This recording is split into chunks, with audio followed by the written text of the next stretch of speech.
Halo, perkenalkan nama saya Matwar Sasabil dengan NPM 19010010087.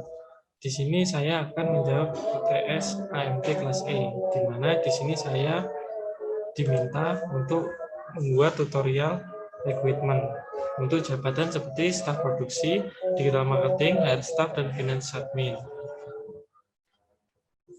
Nah, untuk langkah pertama adalah kita harus menyiapkan dulu data-data yang ada pada equipment yang dibutuhkan seperti nama, alamat, dan lain-lain. Kemudian selanjutnya kita membuka website Zoho.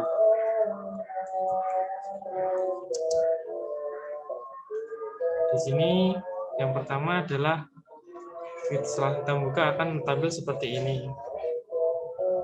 Kemudian kita akan login dan memasukkan nama dari perusahaan tersebut, PT Bulan Sabit, dan nomor HP dari PT tersebut atau nomor yang dapat dihubungi dari PT tersebut. Kemudian website, kemudian kita memilih lokasi yang ditentukan. Saya memilih lokasi adalah Indonesia.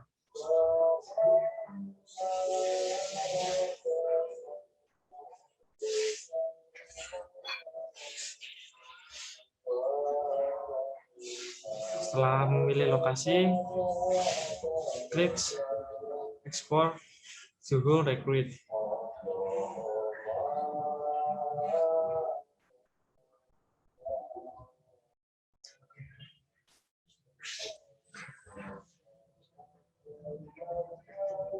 Setelah itu, klik Skip for Now. Nah, ini adalah tampilan utama dari Zoho. Setelah kita masuk dan login akan seperti ini. Dan klik Job Opening, terus kemudian klik Job Opening. Terus masukkan titel, saya akan menulis Recruitment PT Bulan Sabit. Kemudian masukkan data-data seperti kontak. Saya memasukkan nama saya, industri, food and beverage,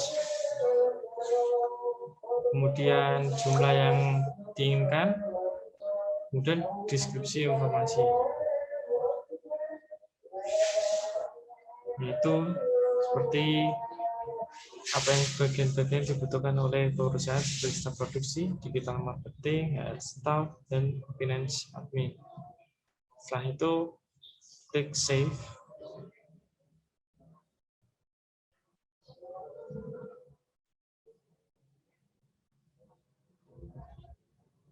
Kemudian akan tampil seperti ini. Di sini kita harus memasukkan kandidat atau pelamar yang melamar di perusahaan kita menggunakan data yang sudah disediakan. Kemudian kandidat itu klik import kandidat, kemudian browse data yang akan dimasukkan yang telah didapatkan dari data recruitment. Setelah habis itu find duplicate using, kita klik candidate ID, kemudian klik next. Oke. Nah, di sini akan muncul seperti ini. Data-data yang akan ditampilkan pada slide berikutnya. Saya memunculkan nama depan, nama belakang, nomor HP, email, dan selanjutnya pada CD saya masukkan pilihan posisi yang diinginkan. Setelah itu klik next pada bawah kanan, pojok bawah kanan, kemudian import.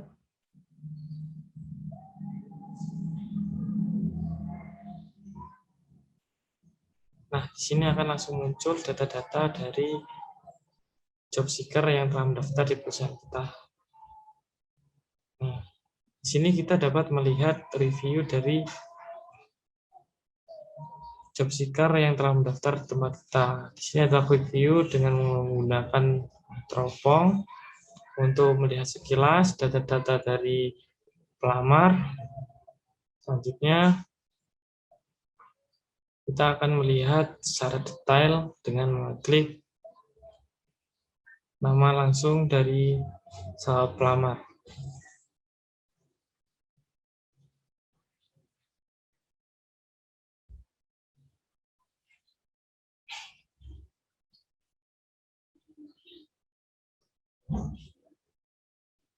Nah, ini adalah contoh dari quick review.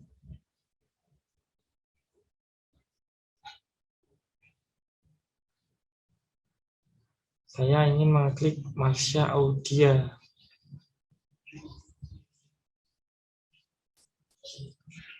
Nah, di sini akan muncul secara detail apa yang data dari Marsha, dan kita akan memberi rating dari Marsha. Itu setelah memberi rating dari kandidat yang diinginkan, kita dapat lanjutkan ke kandidat lain dengan cara yang lebih sama. Itu. Di sini juga terlihat detail dari data-data Marsha. Pada umumnya mungkin ada CV juga yang lebih detail atau pengalaman kerja. Setelah itu kita klik Set Associate, coba Associate Job untuk melanjutkan ke tahap interview. Klik Associate.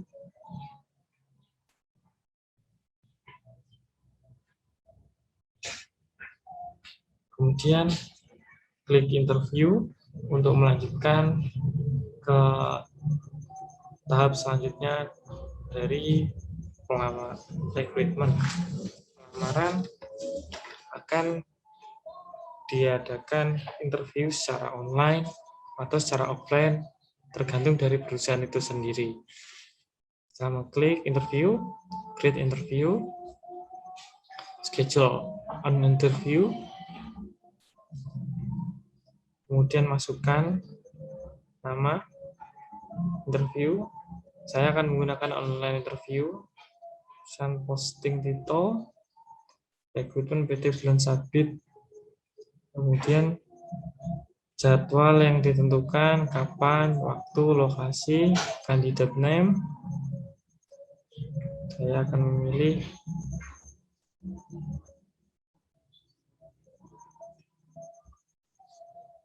saya tertarik pada Ayu Yulimasari. Interview saya akan tentukan waktunya pada pukul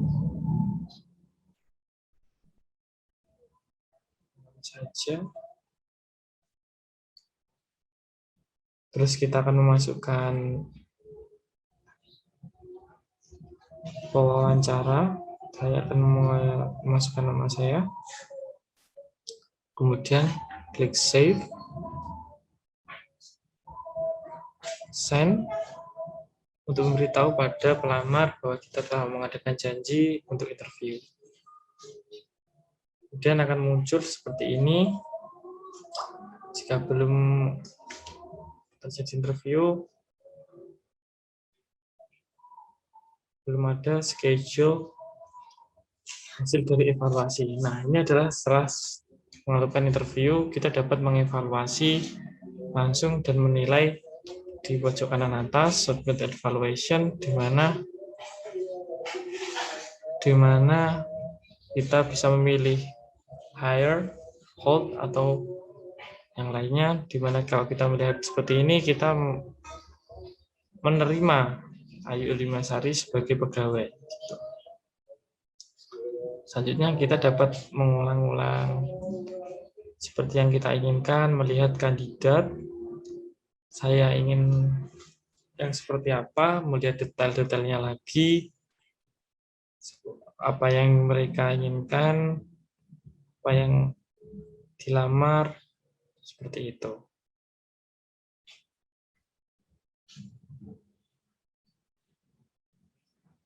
Karena nomor 1 sudah selesai, saya akan melanjutkan ke nomor 2, yaitu saya sebagai General Manager untuk menentukan strategi pemasaran pada PT Bulan Sabit. Di sini saya memilih bekerja di cabang Kalimantan. PT Bulan Sabit Kalimantan, karena saya bekerja di Kalimantan, saya membagi segmentasi dalam beberapa hal, yaitu daerah Kalimantan Timur dan kota-kota besar. Selanjutnya adalah dalam kalangan wanita maupun pria, dengan rentang usia muda atau tua. Kenapa saya membangun pabrik di wilayah Kalimantan? Karena Kalimantan Timur adalah calon ibu kota baru yang kemungkinan akan terjadi traffic ekonomi yang sangat besar di sana. Kemudian mendirikan convention store di mana di kota-kota besar Kalimantan, Pontianak, sebagai Banjarmasin, di mana di sini kemungkinan daya beli dari tiap-tiap kota sangat memungkinkan untuk dibangun convention store.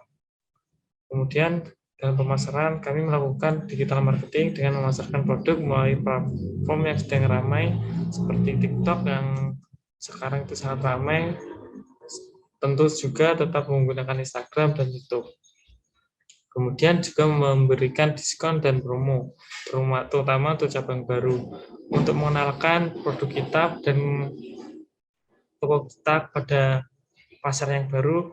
Kita harus menggunakan promo yang lumayan besar dan memberikan impact yang sangat dikenang oleh masyarakat sekitar sehingga terjadi pembelian ulang, memberikan fitur pesan antar dengan pelayanan yang cepat juga. Selanjutnya adalah siklus pembelian nomor 3. Permintaan sesuai dengan kebutuhan, kemudian pemesanan bahan baku dengan membayar uang muka bahan baku. Selanjutnya adalah nomor 3, yaitu siklus pembelian bahan baku, di mana kita akan menyesuaikan permintaan dan kebutuhan, di mana jika ada orang memesan kepada perusahaan, kita akan mengecek dahulu barang yang ada di gudang, jadi kita bisa menentukan pemesanan kita ada seberapa banyak. Selanjutnya adalah pemesanan bahan baku. Setelah permintaan disesuaikan dengan kebutuhan, kita melakukan pemesanan dan melakukan pembayaran menggunakan DP. Nah, selanjutnya setelah kita menerima faktur dan barang diterima, kita akan melakukan pengecekan. Jika barang bagus sesuai dengan yang kita inginkan dan standar yang kita tentukan, kita akan melunasinya. Jika tidak, kita akan melakukan retur dengan menggunakan bukti faktur yang ada. Kemudian kita akan menunggu balik apakah akan dikirim balik atau pengembalian dana, seperti itu. Sekian dari saya. Terima kasih. Wassalamualaikum warahmatullahi wabarakatuh.